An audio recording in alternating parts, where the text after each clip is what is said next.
नमस्कार, विश्व सेवक समाचार में आपका स्वागत है। नशे के विरुद्ध समाज को जागृत करने पर राज्यपाल कलराज मिश्र करेंगे अनूपगढ़ के डॉक्टर वीके चोरटिया को सम्मानित। इंडियन रेड क्रॉस सोसाइटी द्वारा पुलिस रेंज बीकानेर के सहयोग से राजकीय पशु चिकित्सा और पशु विज्ञान विश्वविद्यालय सभागार में नशे के विरुद्ध समाज की भूमिका विषयक संवाद कार्यक्रम आयोजित किया जाएगा। संवाद कार्यक्रम के मुख्य अतिथि राज्यपाल एवं इंडियन रेड क्रॉस सोसाइटी के प्रदेश अध्यक्ष कलराज मिश्र होंगे। कार्यक्रम में नशा मुक्ति के लिए उल्लेखनीय कार्य करने वाली प्रतिभाओं का सम्मान किया जाएगा। पुलिस महानिरीक्षक ओम प्रकाश ने कहा कि नशा मुक्ति के लिए चलाए जाने वाले अभियान में समाज की अहम भूमिका होती है। इसके मद्देनज़र पुलिस द्वारा इसके विरुद्ध सघन अभियान चलाए जा रहे हैं।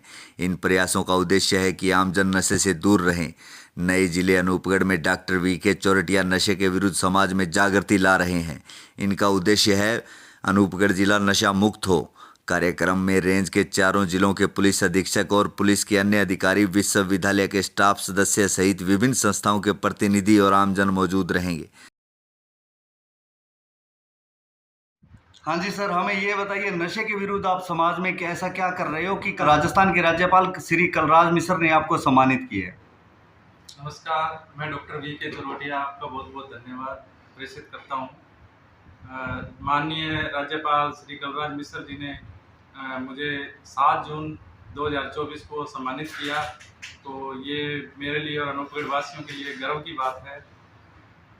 नशा जो हमारे क्षेत्र में दिनों दिन पैर पसारता जा रहा है जी, ये हमारे समाज की एक बहुत ही बड़ी सामाजिक बुराई है। जी जी।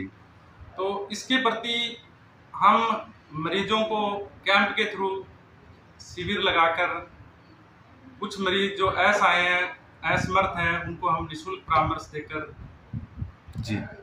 तो नशे के विरुद्ध आप ऐसा क्या समाज में ऐसा क्या काम कर रहे हो सर? इलाज दे रहे हैं जी, जी। जिससे कि वो उन्होंने नशा छोड़ा है। जी जी नशा छोड़ने की प्रक्रिया बड़ी पेचीदा है, जी जो कि एक लंबे टाइम का प्रोसेस है।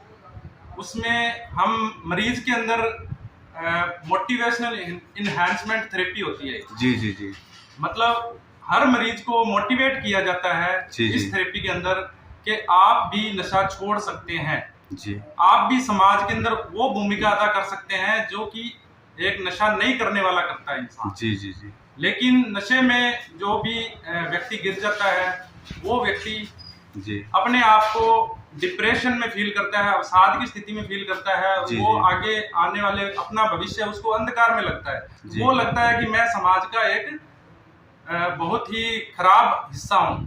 तो जी। हम उसके अंदर वो नई ऊर्जा भरने का प्रयास करते हैं, जी जी जिससे कि वो वापस मुख्य धारा में आ सके, अपने घर का कामकाज में हाथ बटा सके, अपने बच्चों की लालन पालन अच्छे से कर सके।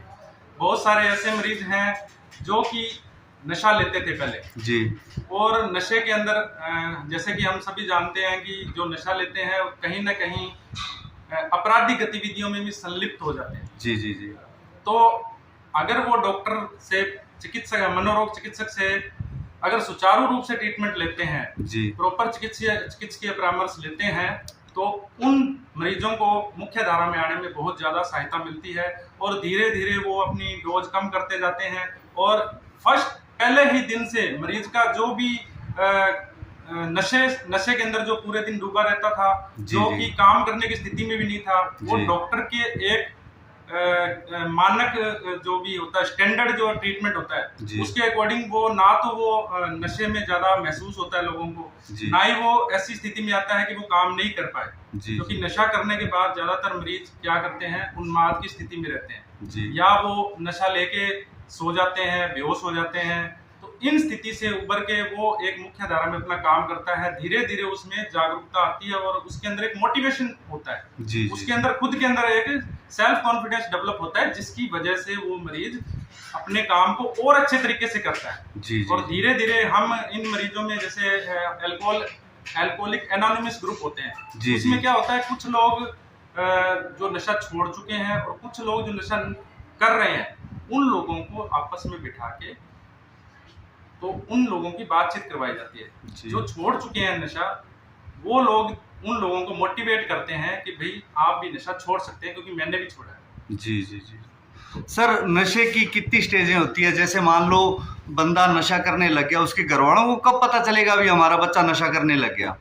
घर जी जो कि सबसे छोटे छोटे नशे में गिनती होती है। जी जी तो हमें जो जो डोज होती है नशे की वो बहुत ही कम मात्रा में होती है स्टार्टिंग में। जी धीरे धीरे धीरे, जैसे अभी मैं बात करूं चिट्टे का नशा है, जो जी चिट्टे का हर नशा बहुत ही कम मात्रा से स्टार्ट होता है, लेकिन जी जैसे चिट्टे का नशा है वो कम समय के लिए काम करता है। चिट्टा जी मतलब शॉर्ट एक्टिंग होता है तो वो शॉर्ट एक्टिंग में क्या करता है, शॉर्ट एक्टिंग में किक देता है। जी मतलब हर किसी भी नशे करने वाले को या कोई नॉर्मल इंसान जैसे ही नशा लेता है तो उसको एक किक मिलती है, जी मजा मिलता है। जी वो मजा उसको थोड़ी डोज से मिलता है, धीरे धीरे मतलब थोड़े ही समय के अंदर वो उसकी डोज बढ़ती है, इंक्रीज होती है समय के साथ। जी। और जैसे जैसे डोज इंक्रीज होती है तो जो भी नशे करने वाला इंसान है उसकी गतिविधियों में परिवर्तन होता है। जी दूसरा, ये नशा महंगा बहुत है, जी तो उसको प्राप्त करने के लिए या तो घर पे झूठ बोलना पड़ता है, जी चोरी करने में भी कुछ मरीज संलिप्त हो जाते हैं और कुछ आपराधिक गतिविधियों तक में संलिप्त हो सकते हैं।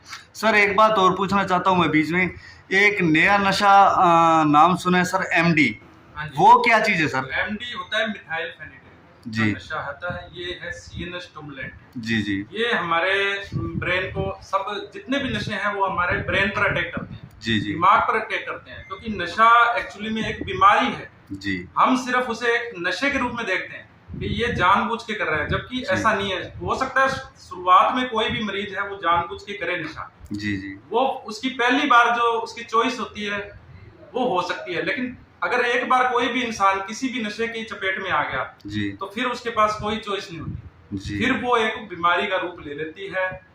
और उसके लिए पूरे समाज को उसकी हेल्प करनी चाहिए। हमें जो भी ये नशा करने वाले मरीज हैं, जी जी ये कहीं ना कहीं मानसिक रोगों से भी पीड़ित होते हैं, जी जी और इन लोगों को सहानुभूति की दृष्टि से देखना ज्यादा जरूरी है समाज के नजरिए की तरफ से। जी। इसमें शिक्षक की बहुत भूमिका है, प्रशासन की भी भूमिका है, जी जी डॉक्टर की भूमिका है, जी जी और समाज के हर माँ बाप की भूमिका है कि वो एक दूसरे के बच्चे का ध्यान रखें। जी जी जी तभी इस नशे के ऊपर काबू पाया जा सकता है। जी और एमडी जो नशा है अभी बहुत ज्यादा खतरनाक और बड़ी तेजी के साथ बढ़ रहा है। ठीक। और अनूपगढ़ क्षेत्र की जनता को आप क्या संदेश देना चाहते हैं सर? नशे के विरुद्ध कहाँ तक जाना चाहिए बंदे को, क्या करना चाहिए? नशे के विरुद्ध देखो, हम जैसा कि मैंने अभी बताया कि हमें जी। क्यूमुलेटिव प्रयास करना पड़ेगा। जी, जी। सामाजिक तौर पे हमें क्यूमुलेटिव, सबसे पहले तो हमें, जैसे कि हम अभी मैक फाउंडेशन है हमारे जी। जो नाटक मंचन होता है, जी। तो प्राइमरी स्टेज है वो। उससे क्या है कि हम बच्चों के अंदर ये उनको दर्शा रहे हैं नाटक के थ्रू कि भाई आपको आगे नशा नहीं करना है। जी ये नशा नरक का द्वार है, नशा नाश का द्वार है। तो ये चीज जो है उस नाटक के अंदर बहुत अच्छे से मंचन किया गया। छोटे छोटे बच्चे, बड़े लोग, सब लोग उसको देख के भावुक हो रहे हैं, और वो कहीं ना कहीं प्राइमरी स्टेज पे उन लोगों का रोल आ जाता है। उसके बाद शिक्षक जो है वो लोग भी इसके अंदर अपना इम्पोर्टेंस शो करें, और बच्चों को कहीं ना कहीं वो लोग भी जागरूक करने में लगे हुए हैं। जी टीचर की बहुत बड़ी भूमिका है इसके अंदर, क्योंकि जो भी नशा करते हैं वो लोग क्या करते हैं, जिज्ञासु प्रवृत्ति के फलस्वरूप करते हैं, क्योंकि वो उनके मन में एक जिज्ञासा रहती है कि मैं नशा करूंगा तो मुझे कैसा फील होगा। जी क्योंकि हालांकि बताएगा उसका कोई ना कोई फ्रेंड ही, कोई ना कोई मित्र बताएगा उसका, लेकिन उसको ऐसा, उसके मन में जिज्ञासा यही रहती है कि मैं नशा करके देखूं, जिज्ञासु प्रवृत्ति उसकी रहती है। और वो जैसे ही 2 बार 3 बार 4 बार ऐसे नशे करता है और वो उसकी चपेट में आ जाता है, गिरफ्त में आ जाता है। तो नशा एक क्रोनिक रिलैप्सिंग डिसऑर्डर है, ब्रेन डिसऑर्डर है ये। तो इसे हमें एक मानसिक रोग के रूप में देखना चाहिए, न कि नशेड़ी को एक अलग से समाज से कट आउट कर दें, जिससे कि वो मुख्य धारा में वापस सर आने की- समाज दुत्कारता है सर नशेड़ियों को, क्योंकि नशेड़ी सर अपराधी हो जाते हैं, चोरियां करते हैं, अपराध करते हैं, तो उसके बारे में आप क्या कह रहे हो? मैं यही बता रहा हूँ कि जी, जी। वो जो चीजें कर रहा है वो किसी न किसी चीज के इफेक्ट में आके कर रहा है, वो नशे के इन्फ्लुएंस में है, नशे के प्रभाव में है वो इंसान, और उसका शरीर वो अपने खुद को भी नुकसान पहुंचा सकता है। जब किसी इंसान को नशा नहीं मिलता है, जैसे पैरों में पेन होता है, तो वो अपने पैर तक को मतलब नुकसान पहुंचा सकता है, चाहे तो वो दीवारों के मारे अपने आप को दीवारों के साथ सिर भी मारने लग जाते हैं कुछ मरीज, क्योंकि अगर उनको नशा नहीं मिले टाइम पे, तो क्योंकि उनकी बॉडी जो फिजिकल डिपेंडेंस है उसके लिए एक डॉक्टरी परामर्श की जरूरत है। उसके बाद नेक्स्ट पार्ट जो आता है वो होता है साइकोलॉजिकल के लिए हमें कम्युनिटी प्रयास करना पड़ेगा, हम सबको मिलजुल के करना पड़ेगा, ताकि वो मानसिक रूप से इतना मजबूत हो जाए कि वो नशा छोड़ने के लिए तत्पर रहे और नशा छोड़ पाए। लेकिन ये प्रक्रिया बहुत ही लंबी, बहुत ही पेचीदा प्रक्रिया है। इसमें सभी जो भी नशे करने वाले हैं, उनके माँ बाप का, उनके परिजनों का सहयोग भी बहुत ज़्यादा जरूरी है। और मैं तो यही कहूँगा, अगर कि कोई मरीज को दिखाने भी आते हैं तो वो साथ में अपने परिजन ही अपने मरीजों का ध्यान रखें, उनको रेगुलर फॉलोअप में लेके आए, क्योंकि इसके अंदर मरीज रिलैक्स बहुत जल्दी होते हैं। नशे के अंदर दवाइयाँ लेने के बावजूद भी कुछ मरीज वापिस रिलैक्सिंग फेज में चले जाते हैं, मतलब वापिस नशा लेने की प्रवृत्ति में चले जाते हैं, क्योंकि वो अपने दोस्त जैसे ही उनको ऑफर करते हैं नशे के लिए, वो दवाई साइड में करते हैं और नशा लेने लग जाते हैं। तो कहीं ना कहीं यहाँ पर परिजनों का भी बहुत बड़ा रोल है। दूसरा ये है कि एक रिजिडनेस जो भी मतलब परिजनों की तरफ से होती है, परिजन जो है वो मरीजों को एक प्यार के भाव से उसको धीरे धीरे एक ट्रैक पे लाने का प्रयास करें, क्योंकि जैसे हम बहुत ज़्यादा खींचेंगे, अगर मरीज के साथ खींचातानी करेंगे तो मरीज इसमें अपोजिट डायरेक्शन में चलता है, दूसरी दिशा में जाता है, क्योंकि वो यही देखता है कि मैं अगर किसी स्ट्रेस में हूँ तो मैं अपना स्ट्रेस नशा लेके पूरा करूँ। सर कुछ मरीज ऐसे हैं जो ज़्यादा नशा करते हैं, जिन्हें जो जंजीरों से बंधे होते हैं, सर उनके बारे में आप क्या कहना चाहते हो? मैं वो देखना चाहता हूँ सर। जंजीरों से बंधे हुए मरीज, हमारा एक फाउंडेशन है निष्काम फाउंडेशन, जी जी, तो उसके थ्रू हमारा मुक्ति प्रोग्राम चल रहा है, जिसमें कि हम जंजीरों से बंधे हुए मरीजों को घर घर जाकर देखते हैं निःशुल्क। और हमारे जो भी अपने अनूपगढ़ के आसपास के एरिया हैं, तो यहाँ पर गड़साना हो गया, 10 DD हो गया गांव, रावड़ा है, हनुमानगढ़ डिस्ट्रिक्ट में काफ़ी गांव है, मोदू नगर है, सरंगसर है, डीडियासर है, तो पल्लू है। तो इन जगहों पे जाके मैंने खुद ने मरीजों को देखा है, हमारा जो निष्काम फाउंडेशन है उसके थ्रू। तो उसमें हम निःशुल्क परामर्श देते हैं मरीजों को, और बहुत सारे मरीज ऐसे हैं जो कि दवाइयाँ लेने के पश्चात उनकी जंजीरें खुल चुकी हैं और वो मुख्य धारा में आ गए हैं और अपने घर वालों की सहायता कर रहे हैं, और उनको आर्थिक रूप से और अपने शारीरिक रूप से उनकी मदद कर अपने घर परिवार को आगे बढ़ाने में वो हिस्सेदारी शो कर रहे हैं। एक 15K का पेशेंट है, वो अभी नरेगा में काम कर रहा है, जो 15 साल से जंजीरों से बंधा हुआ था एक पेड़ के साथ। तो ऐसे बहुत सारे एग्जाम्पल हैं। तो मानसिक रोगों का इलाज संभव है, ये हम सभी को समझना चाहिए। इसके लिए जागरूकता की बहुत ज़्यादा जरूरत है। झाड़ फूंक टोने टोटके इसका इलाज नहीं है।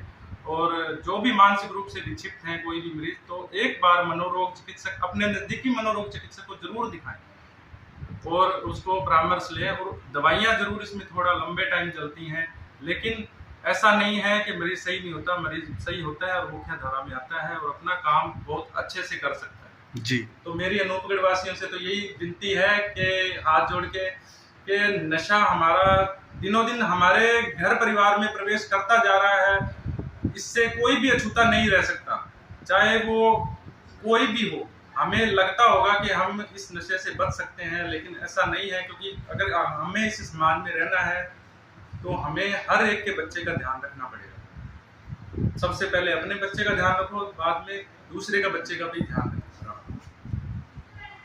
जी, थैंक यू सर। ओके।